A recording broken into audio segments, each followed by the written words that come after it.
Bismillahirrahmanirrahim. Assalamualaikum warahmatullahi wabarakatuh. Selamat bergabung kembali dengan mata kuliah Kewirausahaan Pangan, di mana untuk pertemuan kali ini kita akan membahas tentang faktor resiko kewirausahaan.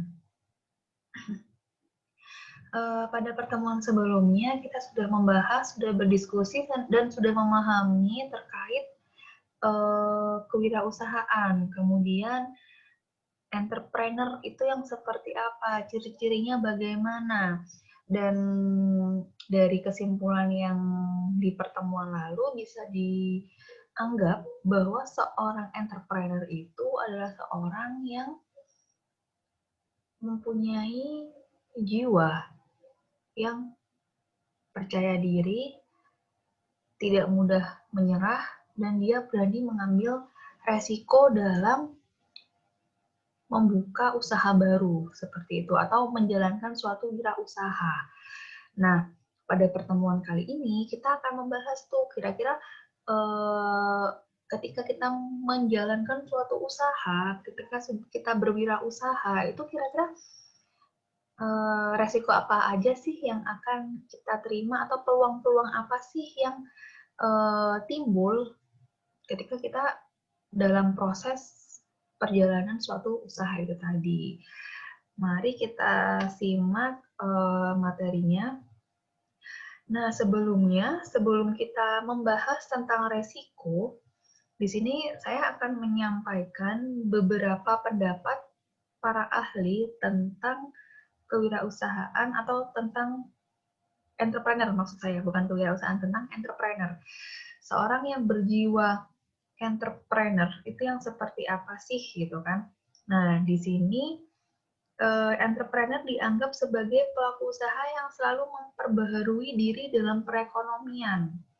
Jadi dia inovatif, kreatif, tidak hanya fokus pada usaha yang sudah dia jalanin. Dia tidak pernah puas dengan apa yang sudah diperoleh, sehingga dia selalu berpikir dan menginovasi kira-kira usaha apa dan produk apa dan bagaimana usaha dia itu tetap bisa berjalan atau malah semakin mendapatkan income yang lebih tinggi seperti itu. Kemudian dianggap juga sebagai pihak yang menanggung resiko dalam penciptaan usaha baru.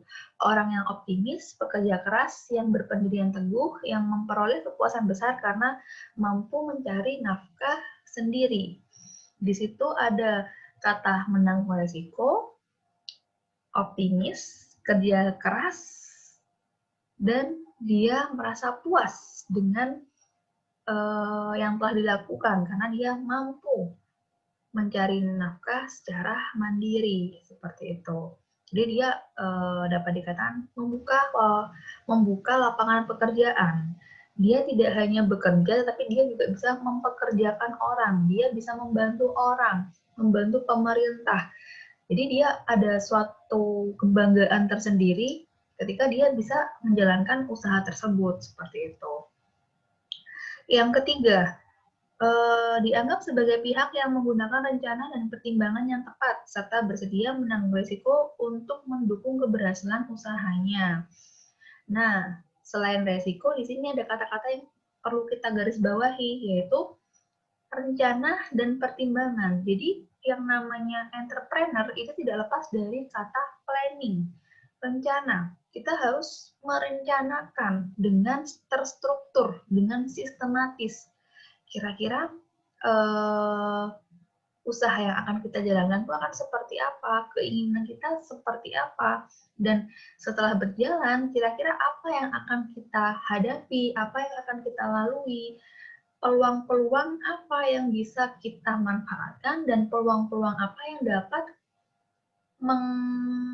bukan menghancurkan ya, menghambat kerja atau proses kita dalam berwirausaha seperti itu. Dan di situ ada kata pertimbangan yang tepat. Pertimbangan itu dari mana? Dari informasi, dari pengalaman, dan dari relasi mungkin. Jadi karena dia sudah berpengalaman dan dia sudah sering berdiskusi dengan pakar atau dengan ahli atau mungkin dengan sesama entrepreneur. Jadi dia bisa mengambil suatu pertimbangan yang tepat. Tepat dari mana? Karena dia memang sudah mengalami atau memang sudah berpengalaman dalam hal tersebut. Seperti itu. Kemudian seseorang yang menghargai integritas dan sangat bersemangat berusaha mencapai keberhasilan. Jadi dia bersemangat dan mempunyai integritas untuk mencapai keberhasilan usahanya. Dan yang terakhir, seseorang yang memanfaatkan kesalahan sebagai bahan untuk belajar. Karena seperti yang kita ketahui, berwirausaha itu tidak mudah.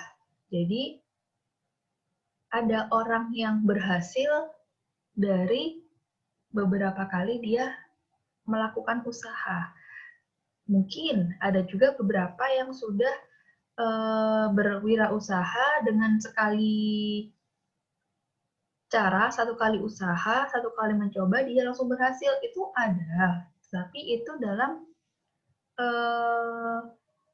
presentasi yang kecil. Karena apa? Karena pada hakikatnya seorang wirausaha itu selalu ingin belajar, selalu memanfaatkan kesalahan, memanfaatkan kegagalan menjadi sebuah kelebihan. Jadi dari kegagalan tersebut itu menjadi apa ya, istilahnya itu menjadi modal dia untuk bisa memperbaiki, untuk bisa berkembang, untuk bisa memajukan usahanya yang mungkin pada awalnya dia gagal, seperti itu.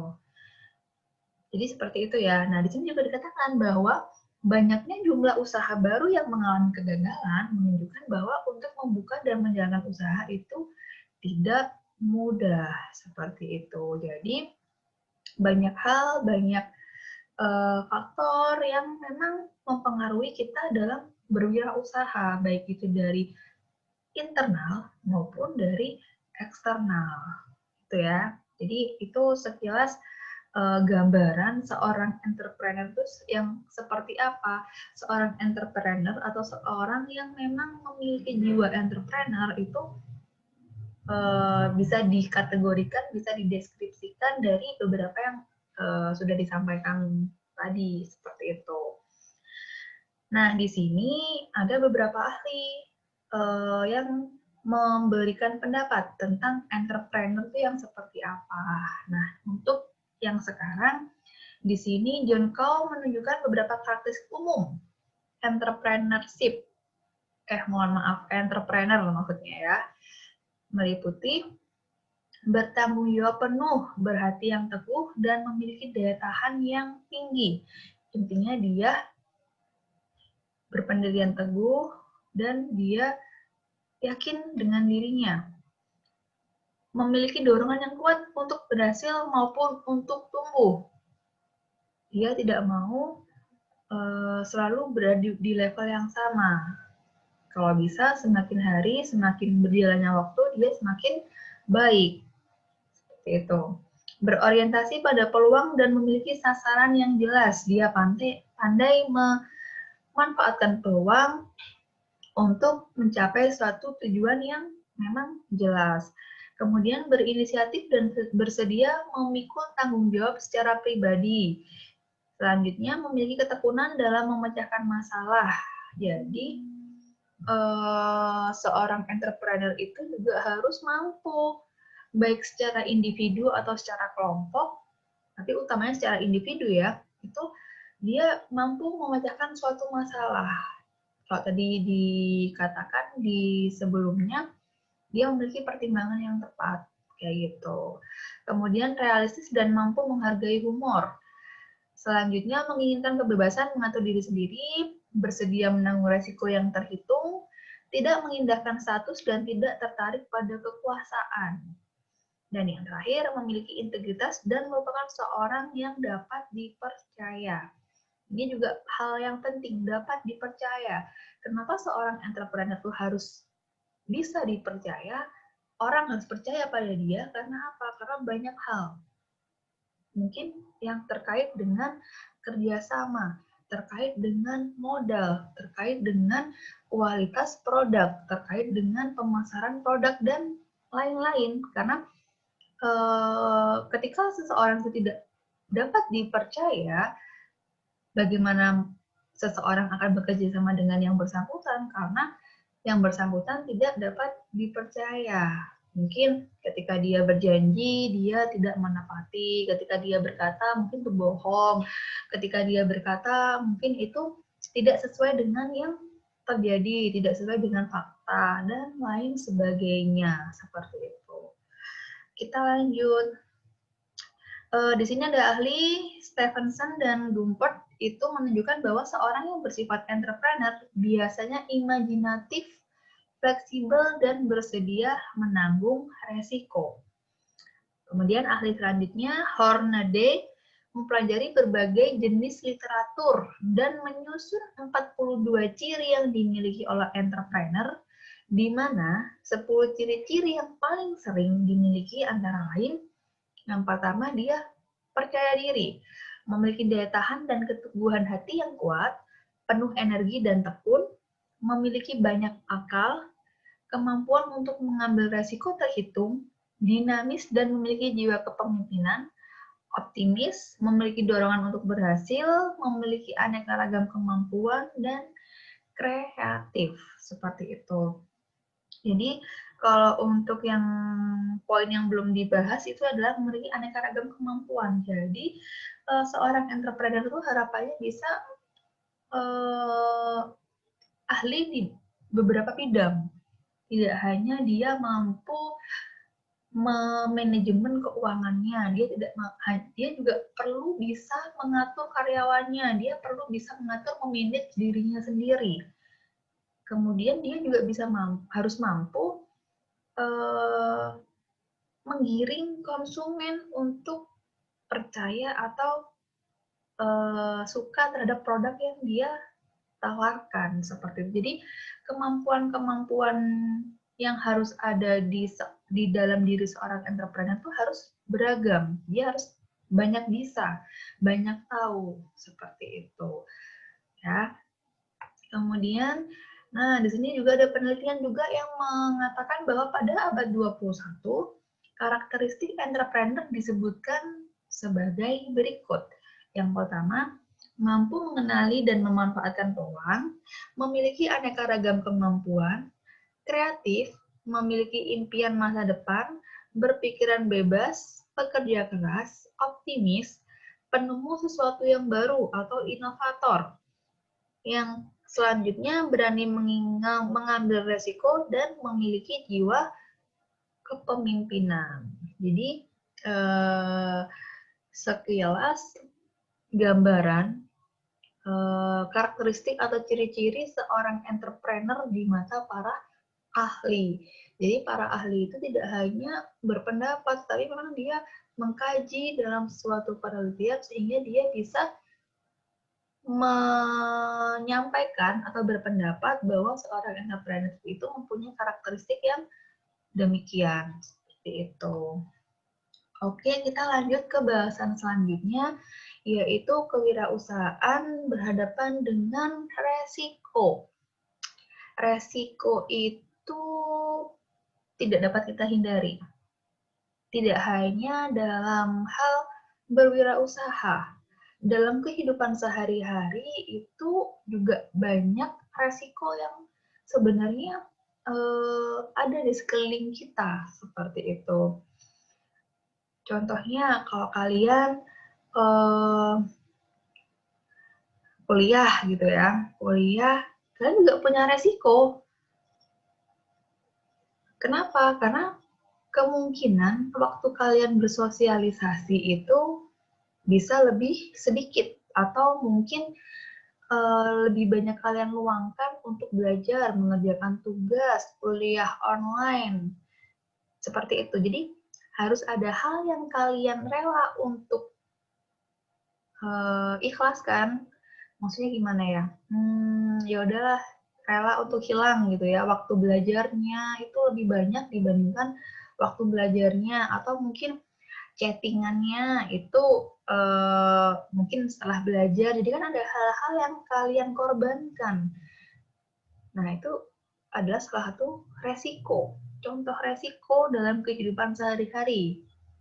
Yang saya contohkan seperti kalian sebagai seorang mahasiswa, seperti itu. Nah, apalagi ketika kita berwirausaha, ketika kita menghadapi banyak pesaing, menghadapi banyak permintaan pasar, menghadapi banyak kebutuhan finansial ataupun non-finansial, dan banyak dorongan atau desakan ataupun tekanan yang datang dari luar ketika kita sudah mulai berwirausaha.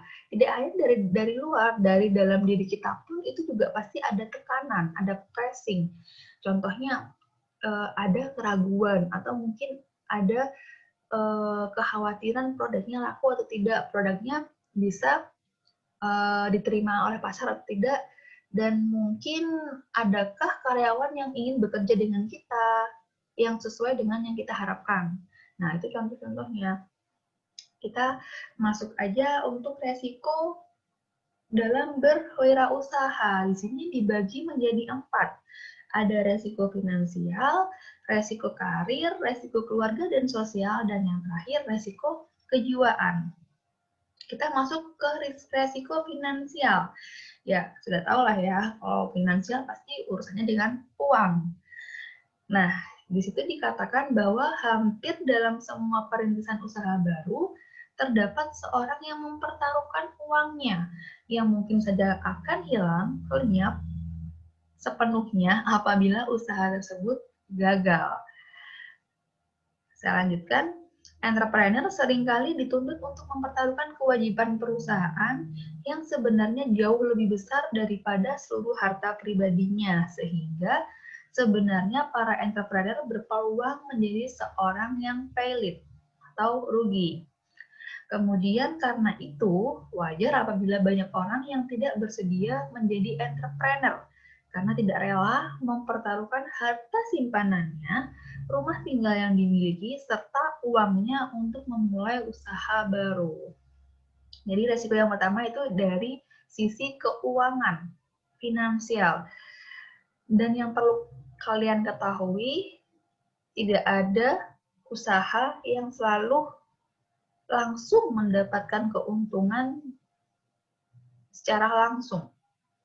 Maksud saya, biasanya seorang wirausaha itu akan merugi di tahun-tahun pertama. Merugi karena apa? Karena banyak biaya modal yang dia keluarkan, banyak kebutuhan yang harus dia investasikan di awal untuk bisa membuat suatu usaha itu berjalan, terbentuk gitu ya. Jadi kan kalian butuh alatnya, butuh bahannya, butuh tempatnya, butuh karyawan, butuh promotor atau marketing, dan butuh banyak hal yang kalian persiapkan di awal kalian membuka usaha.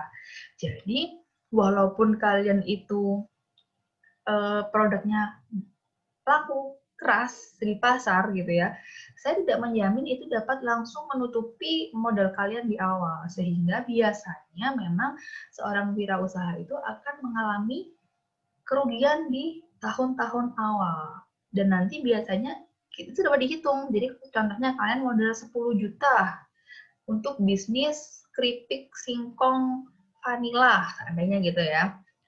Atau singkong vanila gitu. Nah, contohnya 10 juta nih. Harga singkong vanilanya berapa per piece atau per cup atau per bungkus gitu. Anggap aja taruh harga 5.000. 5.000 dalam sehari ada laku mungkin ya 100 lah seandainya ya, berarti ada 500.000 dalam satu hari. 500.000 itu bukan keuntungan, tetapi uang yang kalian dapatkan. Nah, keuntungan yang dimaksud adalah selisih harga yang kalian ciptakan dengan harga yang kalian jual. Jadi kalau seandainya dalam satu cup itu sebenarnya harga BEP-nya, break even point, nanti kalian belajar, itu contohnya taruhlah harga 4.200 gitu ya. Terus kalian jual dengan harga 5.000. Nah, berarti keuntungan kalian hanya Rp800. Rp800 dikalikan 100 bungkus, berarti berapa? Ya, itulah keuntungan kalian, seperti itu. Jadi bukan uang yang masuk itu adalah keuntungan kalian, bukan. Jadi selisih harga BEP dengan harga yang kalian jual itu adalah keuntungan kalian dalam satu hari, dalam satu bungkus seandainya. Nanti dalam berapa lamakah kalian bisa mengembalikan modal kalian yang 10 juta tadi? Ya hitung aja. Kira-kira kalau seandainya target kalian satu hari 100, keuntungannya 800, berapa harikah, berapa minggukah uang kalian yang 10 juta tadi itu bisa kembali, seperti itu. Nah, setelah itu kembali, kalian baru bisa merasakan bahwa usaha Anda tetap berjalan, tetapi modal awal yang kalian tanamkan, yang kalian investasikan tuh sudah kembali. Seperti itu, ya. Jadi nggak mudah, nggak semua orang itu berhasil atau mampu meyakinkan dirinya untuk memilih entrepreneur seperti itu. Nah, kemudian resiko karir. Calon entrepreneur seringkali mempertanyakan apakah mereka akan dapat mencari pekerjaan baru atau kembali ke pekerjaan mereka yang lama apabila sudah memulai usaha dan ternyata usahanya gagal. Jadi memang biasanya entrepreneur itu ya kembali ke masing-masing individunya ya. Ketika seseorang sudah memiliki gaji yang tetap setiap bulan kayak gitu dan bisa dibilang cukup tinggi atau ya tolak ukur tinggi tidaknya gaji itu bergantung pada perspektif individu dan kebutuhan dia setiap hari ya. Jadi kalau seandainya dia merasa nyaman di pekerjaan itu dan dia ingin memulai suatu usaha, biasanya seseorang itu tidak melepas usaha atau pekerjaan dia sebelumnya, tapi dia memilih menjadi seorang entrepreneur menjadi side job atau pekerjaan tambahan, sampingan gitu. Tapi ya itu tadi, ketika kita memilih untuk entrepreneurship tadi sebagai usaha sampingan kita, maka ada hal yang harus kita korbankan. Contohnya, ya waktu pekerjaan kita, kemudian fokus untuk pekerjaan kita, ya seperti itulah. Jadi kita sebagai manusia tidak bisa fokus dan bisa adil membagi waktu ke dalam dua hal dengan tepat. Jadi pasti ada salah satu yang dikorbankan. Maksudnya dikorbankan tuh mungkin ada hal yang mungkin di satu sisi tidak bisa berjalan maksimal untuk mencapai tujuan lain. Contohnya berwirausaha tadi, seperti itu. Nah, kemudian resiko keluarga dan sosial. Karena saking sibuknya, karena saking banyaknya permintaan, karena saking lakunya produk tersebut, kadang-kadang kita bingung membagi waktu kita dengan keluarga. Dan tidak jarang seorang wirausaha itu akhirnya memiliki waktu atau keterbatasan waktu dengan keluarganya, sehingga bisa jadi muncul konflik atau kesenjangan pada keluarganya, seperti itu. Keluarga bukan hanya orang tua anak, tapi juga bisa suami, istri, kemudian kekerabat yang lainnya, seperti itu. Dan yang terakhir adalah resiko kejiwaan. Nah, ini yang bahaya. Resiko paling besar bagi entrepreneur adalah aspek kejiwaan. Uang bisa diganti, rumah baru bisa dibangun, keluarga dan teman-teman mungkin bisa memaklumi kesibukan kita sebagai entrepreneur. Tetapi, dampak psikologis entrepreneur yang pernah gagal seringkali tidak bisa segera disembuhkan dan akhirnya kebanyakan berakibat buruk atau biasanya kita mengalami stres. Karena apa? Karena uang udah banyak yang kita keluarkan, sudah banyak waktu yang kita luangkan, kita buang, kemudian sudah banyak keluarga mungkin yang kita abaikan ketika kita merintis suatu usaha. Kok ya tiba-tiba gagal gitu kan. Jadi yang paling berat itu ketika kita sudah berada pada titik di mana kita stres kayak gitu. Itu adalah resiko kejiwaan yang berpeluang atau kemungkinan terjadi pada seorang entrepreneur. Oke, jadi mungkin seperti itu. Secara garis besar, untuk resiko yang akan dialami oleh seorang entrepreneur, tadi itu finansial, karir, kemudian keluarga dan sosial, dan yang terakhir kejiwaan. Oke, seperti itu ya. Jadi bisa kalian pahami ya, bahwa berwirausaha itu tidak mudah. Dan berwirausaha itu butuh usaha yang keras dan tidak pantang menyerah. Seperti itu. Karena banyak resiko yang akan datang menghampiri ketika kita sudah mulai merintis usaha kita.